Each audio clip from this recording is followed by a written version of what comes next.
sometimes it matters when you're hearing something and less of who's saying it. Your feelings are valid. It sucks to feel alone. It sucks to feel like you don't have good friends.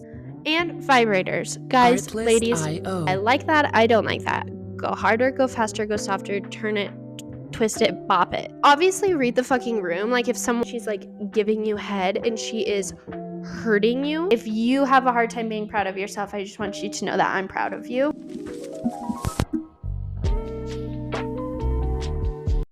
All right. Hi, guys. Welcome to the Safe Space Podcast. My name is Kinsey.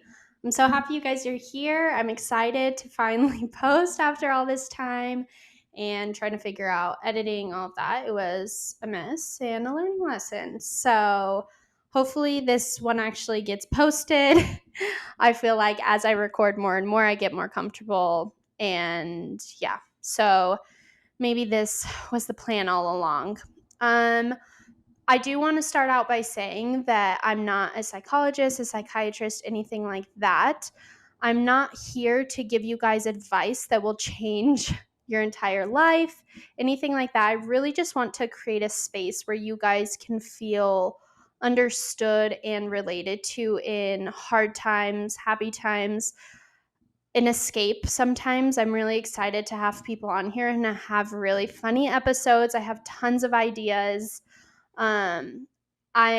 For an example, I'm going to have one of my favorite people on, and we're going to do like a period simulator. It's going to be a good time. So yeah, I do hope to create a space where you guys do feel helped and seen. If there's things that resonate, take it. If there's things that don't, that's okay too. Sometimes it matters when you're hearing something and less of who's saying it. I know there are tons of podcasts out there, and sometimes God puts things in our path when we need it the most. So I'm hoping that I can be that for you guys or some people out there every once in a while. Okay, let's get started. I am going to be doing a podcast on being in your 20s. I feel like a lot of the people that are going to be listening to this are in their 20s. If not, you've been in your 20s and can understand what that feels like. I feel like I really don't want to be a Debbie Downer. I feel like being in your 20s is so awesome because this is the first time in our lives that we have true self-awareness, or we're in the beginning stages of really understanding ourselves, learning how our trauma has impacted us as a person. And I think there's something really beautiful about that. One thing that drives me insane, though, is when you're in your 20s, people expect us to be grown and be adults because now we're adults.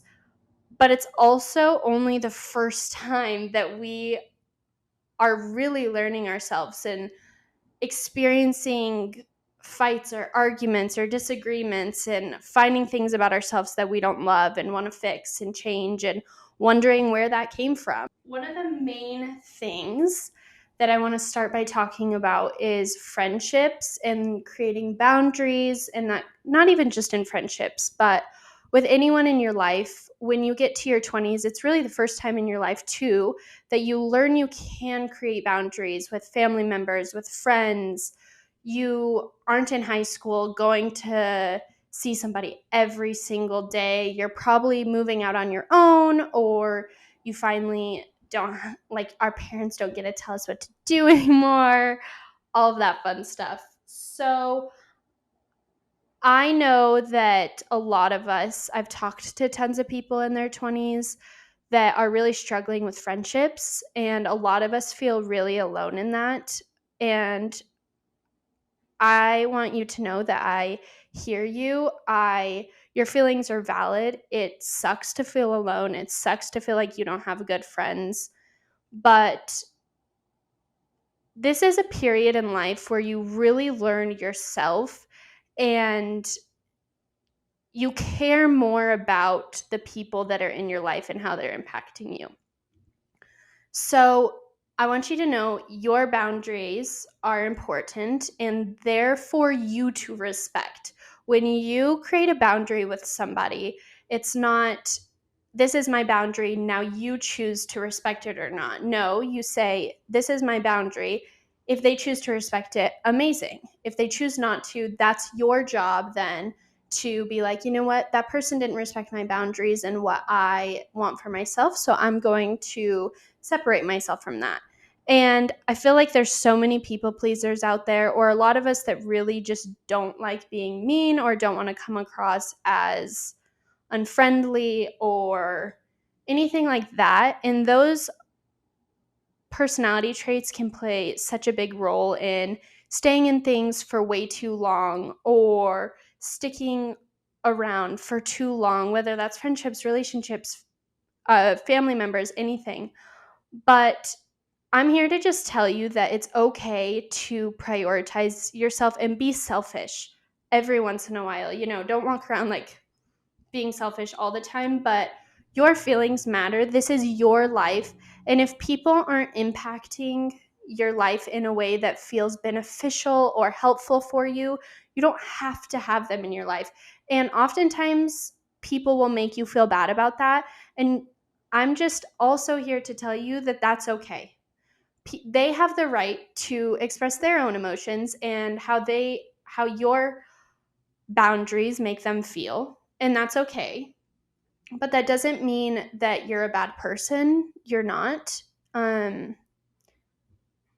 so yeah, that's kind of how I feel in terms of like setting boundaries. I did write down a quote here. I said, I will no longer excuse other people's poor behavior just because I understand their trauma. When I read that, I was like, holy shit, same. And I've always been so empathetic that people would treat me so bad, or they would really put their trauma onto me. And I think loving people, that is just a part of loving people. You're going to get that from everybody. You do that to others. But there comes a time where people are putting their trauma onto you so much that now it's traumatizing for you. And that becomes unhealthy. And I feel like all of us have those relationships, friendships, family members that we are thinking about right now. And love is such a crazy thing. It's so hard to separate yourself from people that you love and give up on people. But I promise you, taking a step back doesn't mean you don't love them, or that you don't want the best for them, or that you don't want them to get help or get better. But excusing their behavior just because you understand their trauma and why they're reacting a specific way, it's not fair to you. And if someone really loves you, they'll actually respect you for taking a step back. And they should really be working on themselves anyways. And then you should be working on yourself. I think in every relationship, it takes two people play two different roles, but they both impact each other. So if you choose to take a step back from anyone in your life or create a boundary, it's really good to self-reflect of like, why did I stick around so long, or what could I have done better? The next thing I really want to talk about is college, post college. I had someone reach out to me and say she graduated and that she's in like the weird stage of life of you graduate, but you don't have a full-time job and you're used to being busy all the time, and now life is slower. And I first just want to say congratulations if you're in that spot in life and you've worked your ass off, gone to college, worked so that you had money, managed friendships, relationships, working out, all of the things that we have to do as humans. That's a huge accomplishment. And I hope that you aren't rushing to the next place in life so much that you forget to enjoy the ride and be proud of yourself. Being proud of yourself is difficult, but it's so necessary. And if you have a hard time being proud of yourself, I just want you to know that I'm proud of you. Graduating college, getting an associate's, a bachelor's, master's, going through a program, whatever it is, it takes a lot of work and a lot of time and dedication. And it's so awesome if you did that. I am not in that phase in life. I'm still in school very much. I'm getting licensed for my job. I'm working full time. So I don't have any time in life, but I can sympathize with you, and I can imagine that that will be difficult for me. But really just I don't know that I have advice since I haven't really been through it, but if I were to think about what I would tell my friends, really just try to enjoy this spot in your life if you don't have kids or anything like that either.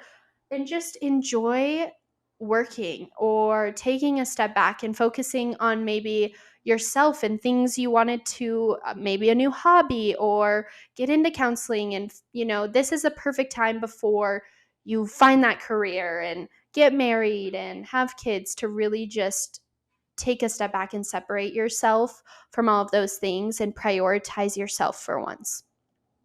So yeah, the next thing that I have on here is learning to love yourself, but what I really want to emphasize is that loving yourself really is a roller coaster and you have to re-fall in love with yourself so many times. you know, we're never the same person. Oh, a year. I mean, we are who we are, obviously, but we fluctuate, we change, we outgrow bad habits and pick up new ones. And, we're constantly changing, which means we constantly have to re fall in love with parts of ourselves. And I think there's so much beauty in that. And I think that that's a part of being human that is really, really awesome. Um, you know, Growing up and being in your 20s, it's also the first time in our lives that we realize how others have impacted us and maybe I don't think other people can fully create insecurities for us. That's more of an internal thing. But re-falling in love with the parts of yourselves that others really made you hate. For example, I've always been told I'm so sensitive, I'm so emotional, all of that. And for so long, I was like, dang it, I wish I could just be less emotional. I wish I just didn't care. Like those girls that can just not care about anything and blah, blah, blah. And everything looks better from the outside. And, for so long, I hated that part of myself. And I've learned that that is the one that's like the main thing that I love about myself now is I feel things so deeply and the capacity that I love at is so deep and I'm so proud of myself for that. So I really challenge you guys this year to those parts of yourself that you're really insecure about personality wise, looks wise, whatever it is, realize where that came from and whether it came from somebody else or you, really try to use that or fake it till you make it, like Rihanna said, basically. And just try your best to fall in love with that. Because the moment you start earning that little confidence back, you're really unstoppable. We're human. We all have insecurities and we always will. There just will be parts of ourselves that we dislike or don't love, but that doesn't mean it needs to be stopping us or, you know, I don't know. I can't remember the word. But try to remember that if you are a good person, that will start impacting you as a human. If you start going out and complimenting people, if you see somebody and you're like, wow, that girl is so pretty, I love her outfit, tell her. Because then not only does that make her feel good, but that good energy comes back to you. It does something with inside of you. And over time, the more you do it, the more confident that you get also. So, yeah, um, I feel like I'm always working on things that I dislike about myself and falling in love with those parts of me. Or if I don't love them, then knowing that that's something I want to work on and change about myself and really trying to figure out where that came from. So, yeah. Um, I feel like there's so much. This is just like the basic layer of everything I want to talk about. I'm excited to just talk about friendships and get into everything with that, or just talk about loving yourself and get into that. I really just wanted to touch on a few things, let you guys kind of get to know my mind a little bit. I still am nervous behind the camera, so I'm sure if I was just sitting at a coffee shop with you guys one on one, I would say things that I felt better about. Um, but that will come, and I'm really excited to have you guys on and get to know you and your stories and allow a space for you guys to be vulnerable, and just get to know you guys even on or off camera, have good conversations and connect with you guys. So yeah, that's the being in your 20s. We are now going to do ins and outs for 2024. I know that it's February, but we're a little late and I already wrote them down, so we're going to do it. So yeah, I'll be back.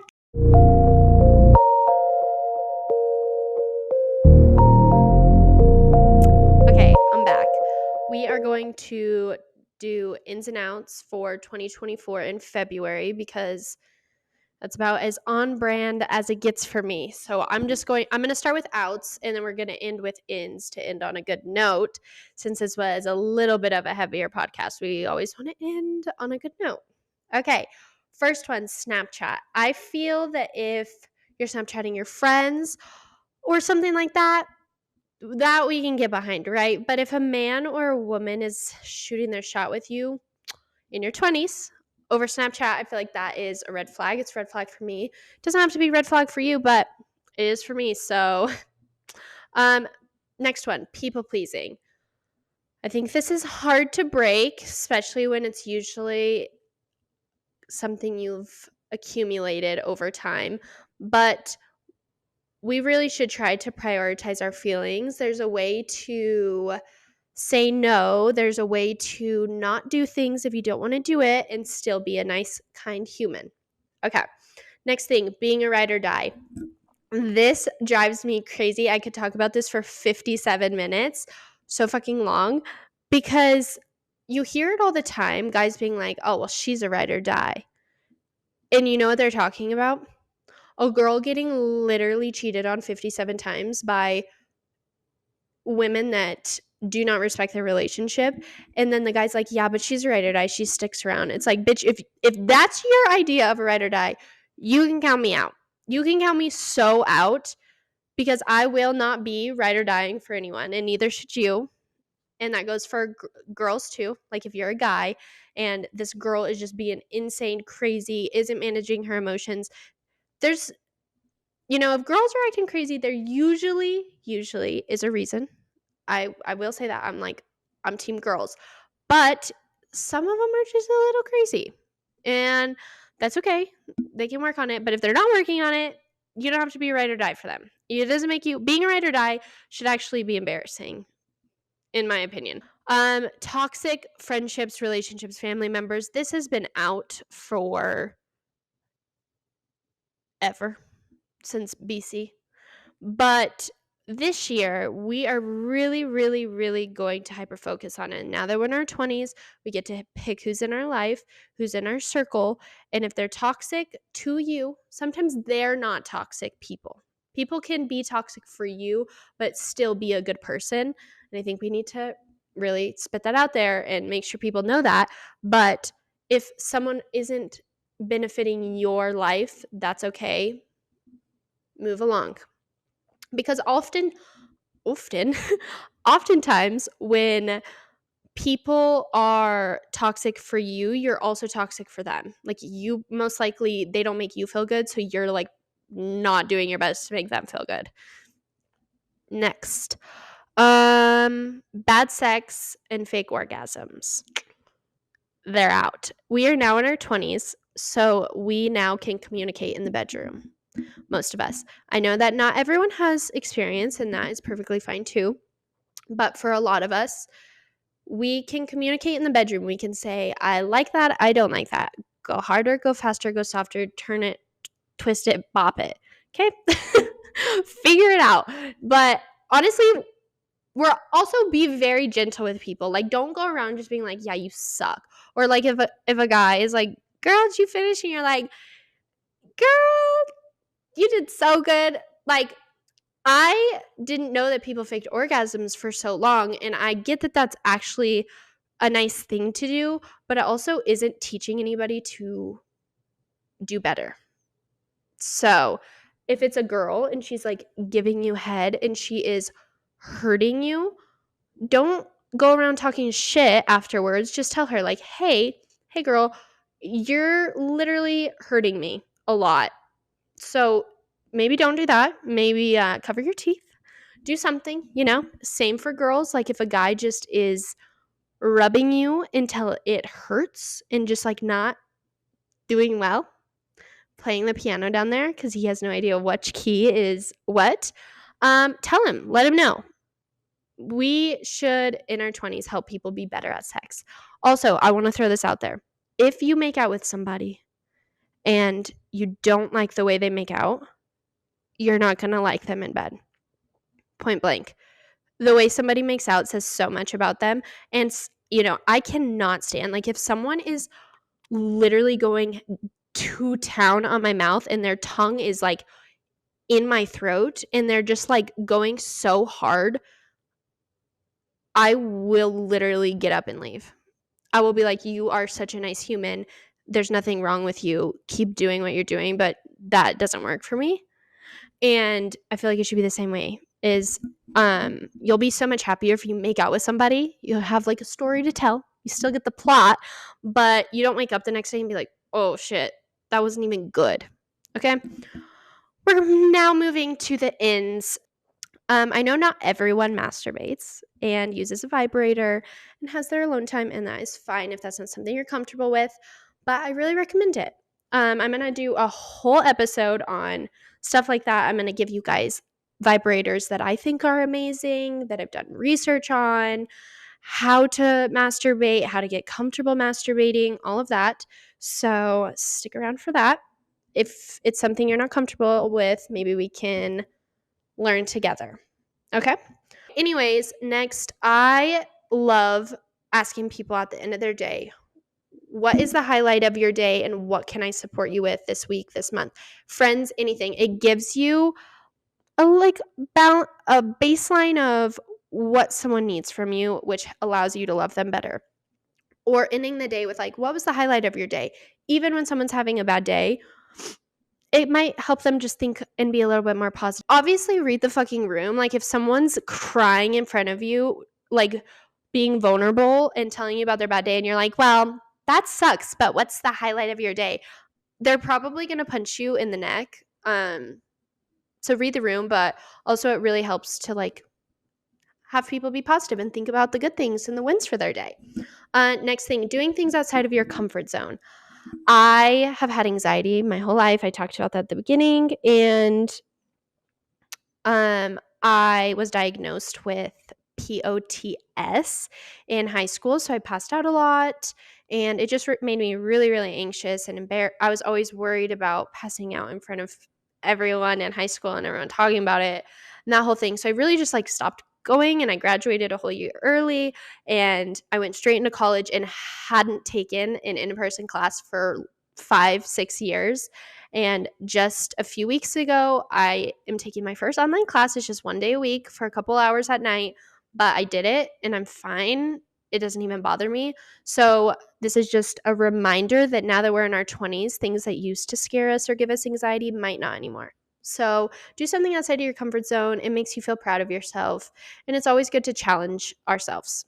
So next thing, saving for retirement. I feel like I couldn't get on here and not, since I work for financial advisors, I feel like I can't get on here and not say that. It's so important. Your future self will appreciate it, even if it's $50 a month, $50 a paycheck, whatever you can do. Go open a Roth, go open an IRA, whatever is best for you and your situation, and thank me later. Okay. All of us are going to work on secure attachment styles. I'm going to do a whole video on attachment styles because I think they're so interesting and fun, but there's a lot to learn, and all of our goals should be to become a secure attachment style. So yeah, I'm not going to get into that. We'll do that another time. Lastly just wanted to end with therapy. I hope that, a lot of people, and I hate to say this, but I'm here to be overly honest with you guys. The people that need therapy the most are the people that are like, I have friends. I don't need therapy, which your feelings are valid. And like, maybe you're not ready for that. In order for therapy to actually be beneficial, you have to want to be better, want to get better.